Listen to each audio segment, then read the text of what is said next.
Welcome again. This episode today addresses another common reality that survivors of suicide struggle with, and that is disbelief.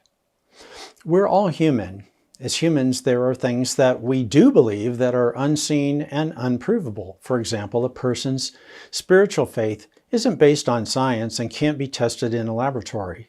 This type of faith is not subject to the material realities of our physical world, and yet some of us possess unwavering spiritual faith. Conversely, we may disbelieve things that seem evident and quite provable to others, that are literally unbelievable to us. Perhaps we didn't see it, but multiple credible witnesses have reported on it, and we disbelieve what we're told. And here's why. Because the key issue is either too wonderful or, more often, too terrible to swallow. Disbelief of this terrible type is common to survivors of suicide. As a survivor of suicide, perhaps you have experienced this type of disbelief. You might have thought, and even now may still be thinking, he would have never done such a thing. He loved his life, the world, and his family just too much.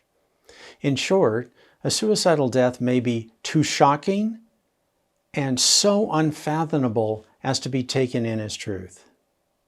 Am I sure it was a suicide? I just don't believe she would have ever ended her life in that way. You see, the specific manner of death, even if you can accept that your loved one was capable of suicide, might not seem to fit the person that you know so well. It just doesn't track for you. Now, I don't believe he is really dead. I need to see his body. Such a need for personal proof of your loved one's death is not uncommon when an unexpected death occurs, and that's not necessarily suicide. It could be for many reasons. And as is often the case with suicide, unless you were the one who discovered your loved one's body, the death may not seem real until you see your loved one in person. These types of reactions and questions are natural and fully human responses to the overwhelming announcement that your loved one has ended his or her life. You naturally want it to be another outcome, another answer, some kinder and more believable explanation, but instead you find yourself body slammed by the brutal reality that somehow and for some reason your loved one decided to end his or her life. You're faced with that difficult realization that he had lost all hope, or she really believed that she couldn't go on for another day. That's sobering.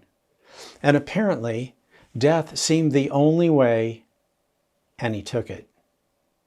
You say to yourself and others, this can't be true. Not really, can it?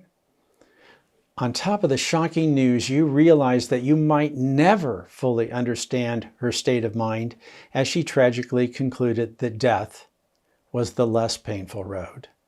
Perhaps if she had left you with a cogent and rational explanation, you could take it in. But then, you must reason, your loved one didn't have the capacity at that time to rationally articulate their pain, their fear, their hopelessness, nor could they adequately share the reason for their decision. Many questions may remain unresolved. Is it any wonder then that you would struggle with disbelief? How could you not? And yet we know that one of the first hurdles of healing from the loss of a loved one is in fact acceptance. So if you cannot accept, even if you don't necessarily understand why, that your loved one is dead and that he ended his own life, you are stuck behind a major barrier to proceeding on a path of healing. So what can you do with unbelief or disbelief? Only you can determine the timing of confronting your disbelief, but at some point you will need to explore and answer your doubts about your loved one's manner of death. You may need to view your loved one's body if that's possible, or speak to trustworthy people who can verify any disputed facts. But your disbelief may be more about accepting that your loved one, beyond your knowledge, was suffering from some significant level of pain and or fear, and that he had succumbed to a fatal sense of hopelessness. I'm going to end this episode here, except that I want you to take a few following points with you. It is natural for you to question or disbelieve news of a suicide, or even deny your loved one's death. Denial blocks our acceptance to the reality of the loss.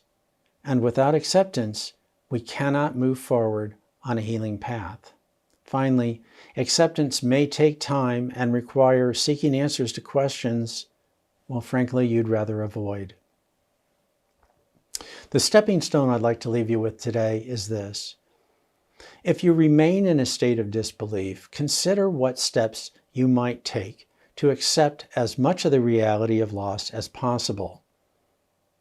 It might be helpful to find a trustworthy, safe, and sympathetic ally to help you take those steps. And I always like to leave you with a reflection. Today, what I wrote for this: acceptance is a primary and necessary step to healthy grieving, yet disbelief is a natural response to a painful realization. This means you must courageously seek to satisfy your disbelief. Only then can you take your first steps toward healing.